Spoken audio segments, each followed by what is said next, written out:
Obrigado. Satisfação, Nathan. Para mim, ficou muito claro. Cirúrgico, transparente. Eu estou satisfeito com o que eu vi e tenho certeza que depois eu vou fazer comentários sobre isso, mas agora eu vou dar uma oportunidade para a nossa irmã Sandra. Sandra, por favor, faça uma pergunta para o nosso querido Nathan. Fique à vontade. A palavra está franqueada para você. Obrigada. Dita assim, tenha coragem. Não desanime, não. Você não está só. Isso lhe causou algum trauma? Você traz isso, algum trauma disso que você falou? Bem, eu não sei se chegou o áudio direito para vocês aí, Barros. Para mim chegou bastante picotado.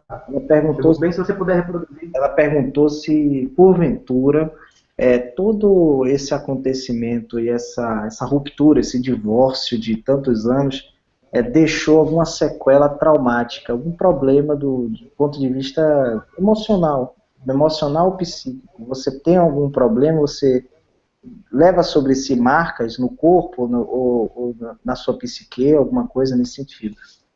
Traumas. Bom, tá. Eu ouvi algumas coisas que ela falou no início, embora saiu um pouco picotado, e ela, acho que, se não me engano, falou para que eu não desistisse. Exato. Que manifestando o seu apoio, ok? Isso. Coragem. Então eu queria, de antemão, lhe agradecer, Sandra, pelo apoio, e aproveitar aqui em público e agradecer também ao apoio das milhões de pessoas que têm manifestado esse apoio publicamente. E um detalhe que me deixa mais feliz ainda, é um apoio espontâneo. Por exemplo, o Barros é testemunha disso, de que quando ele me convidou, no primeiro contato que ele teve comigo, sem que eu o conhecesse, sequer eu não conhecia o canal dele, não conhecia, não costuma atender ninguém através de ligações do WhatsApp. Ele foi, se não me engano, a terceira ou quarta pessoa que eu atendi, e da primeira vez ele fez o convite, eu aceitei o convite, não fiz restrições de participação, só perguntei qual horário e como eu faço para participar. Mesmo sem ter antes participado de nenhum outro Hangout, esse é o primeiro que eu participo. Tá? Não perguntei quem estaria presente, se seria aberto, quais os tipos de perguntas, absolutamente nada. Isso significa espontaneidade, isso significa verdade, transparência. Tá? Então, esse apoio popular, essas manifestações de carinho, de solidariedade, no engajamento desta causa, isso para mim não tem preço. Inclusive, é o que tem me movido, porque assim, eu não tenho necessidade alguma pessoal de fazer o que eu estou fazendo. Nenhuma. Eu estava quieto no meu canto, a minha vida completamente já restaurada, estabilizada, completamente estabilizada, sem precisar, tá? Hoje, eu digo assim, de mais nada nem ninguém abaixo de Deus, porque quando eu precisei, eu não pude contar com ninguém, senão com a minha atual esposa. Então hoje eu agradeço a Deus e a ela. Então, se eu fosse uma pessoa egoísta, poderia dizer assim, não, eu não contei com ninguém. Então agora também, eu vou deixar cada um, quem quiser ser enganado seja, quem quiser passar pelo que eu passei, que passe, tá? Porque eu passei, ninguém me ajudou, então eu poderia pensar assim. Mas eu decidi fazer diferente, tá? Ou melhor, desculpa, não foi uma decisão minha, na verdade, eu senti que Deus queria que eu fizesse diferente. Ele me motivou a isso e eu comecei a fazer. E as pessoas, elas manifestam esse carinho que você está vendo, Barros, todos que estão assistindo. Eu queria agradecer de coração e dizer para vocês, o engajamento de vocês em cada comentário, em cada like, em cada compartilhamento de vídeos, nas suas redes sociais. Essa causa não é minha. Essa causa não é do Barros, não é de nenhum outro pastor ou bispo. Essa causa, ela é do reino de Deus, do Evangelho verdadeiro, da luz da verdade, que não tem placa, que não tem denominação, não tem instituição, tá? Que tem é a Igreja de Cristo, que somos cada um de nós, a palavra de Deus verdadeira. Então, eu quero agradecer de todo o coração, Sandra, muito, mas muito obrigado mesmo. Em relação aí à pergunta, procurar ser mais conciso também nas respostas. Fique à vontade. A questão de traumas. Natan, abra seu coração. Pronto. A questão de traumas. Bem, no início, sim. No início, sim. Primeiro, por causa do processo, como você usou um termo aí de separação, não, divórcio. Divórcio. Da instituição, que veio acompanhado do divórcio também do meu casamento. Que também era de 12 anos. Então, eu me lembro que no primeiro mês, até por exemplo, eu fui morar de favor na casa de uma irmã minha. E aí eu lembro que as roupas que eu tinha, por exemplo, toalhas de banho, eu acostumei, nos últimos 12 anos, tinha acostumado, a ver aquela toalha de banho associada à minha ex-companheira. Então aquilo, quando eu via, me lembrava, e o meu coração apertava. É uma angústia inenarrável, não tenho como descrever isso, indescritível. Então tudo isso me trazia uma tristeza, sabe? Então eu tinha isso. À noite, quando eu ia dormir, eu ficava com isso. Em relação à igreja, eu não tinha trauma da questão de estar saindo. Eu sentia alívio. Tá? Tanto é que quando eu saí, eu tinha um nó. Havia um nó aqui em mim. Eu ia um massagista para tentar desmanchar esse nó, que tinha uma dor que eu carregava comigo. Tá? Que com um mês, eu me desliguei completamente. Eu tinha um celular e tinha um radinho Nextel. O que é que eu fiz? Desliguei os dois. Tá? Eu tinha uma irmã minha que na época trabalhava na igreja como recepcionista. E essa irmã minha, as pessoas iam pedir o meu contato e eu disse para ela, olha, eu não quero ter contato com ninguém. Nem um pastor, nem um bispo. Eu quero sossegar, eu quero ficar em paz. E eu fiquei 6 meses sem celular. 6 meses sem celular, 6 meses sem contato com absolutamente ninguém. Tá? Porque eu estava com trauma, assim, de tudo aquilo que eu via que ele teve, queria desfrutar daquela liberdade que pela primeira vez eu estava tendo. E com um mês apenas, esse nó de anos desmanchou. Era um nó de anos. E depois eu vim saber que era a questão do estresse, da tensão emocional, psicológico, abalado, essa coisa toda. Então, no início, eu tive isso. Agora, se essas sequelas permaneceram, não. Nenhuma delas, tá? Nenhuma sequer. Hoje eu não me arrependo nem um minuto, nem um segundo sequer da decisão que eu tomei. Digo que foi a decisão mais acertada que eu tomei em toda a minha vida, mesmo nos momentos cruciais e delicados que eu vivi. Não foi fácil, tá? Eu vivi momentos em que eu já cheguei meio-dia só ter cuscuz com calabresa para comer.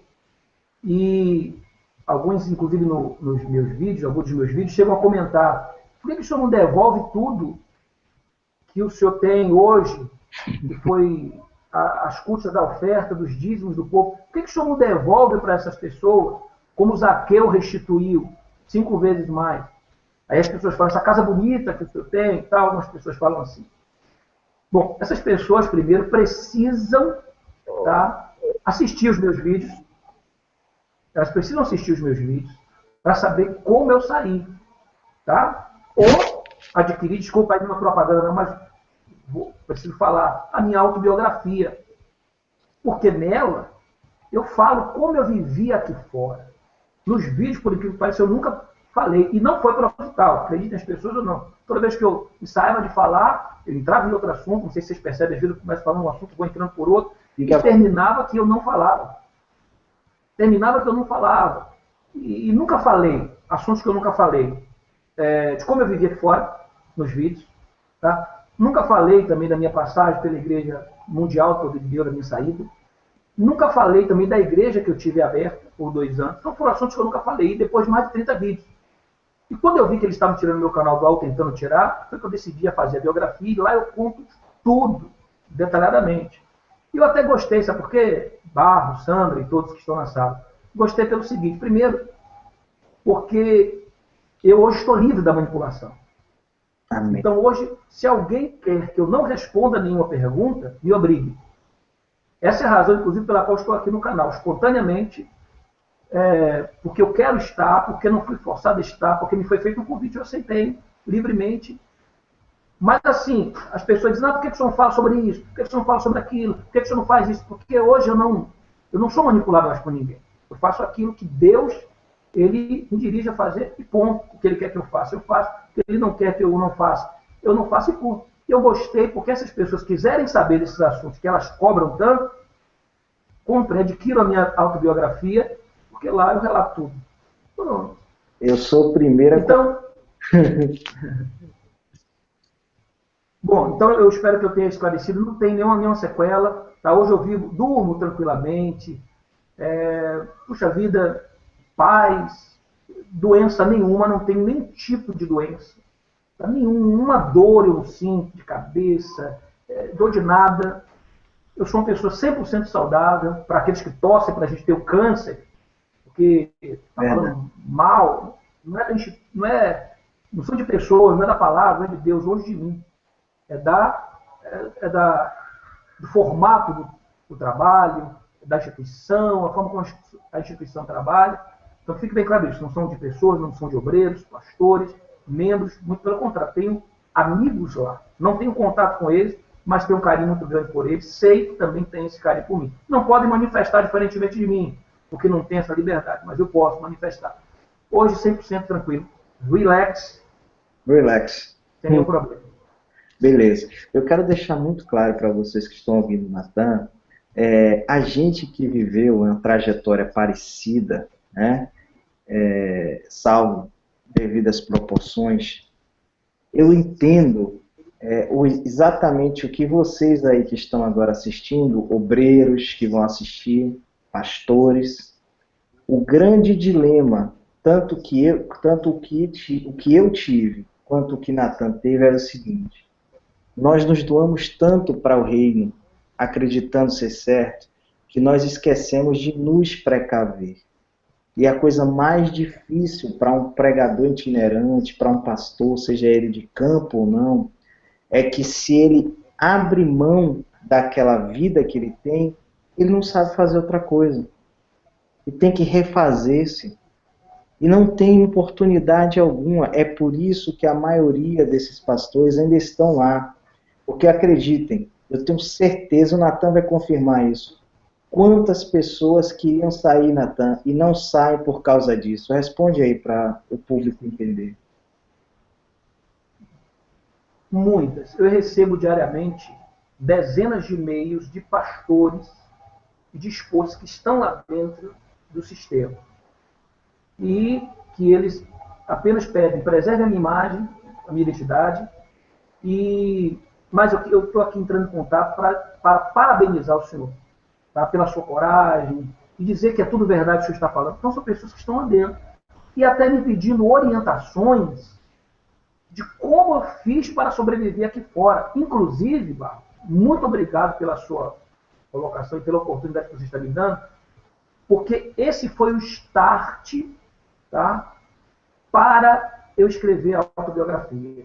Se você, quem já adquiriu, vai ver que o que eu mais falo em cima é o que eu fiz aqui fora para conseguir dar a volta por cima. Eu conto com riqueza de detalhes.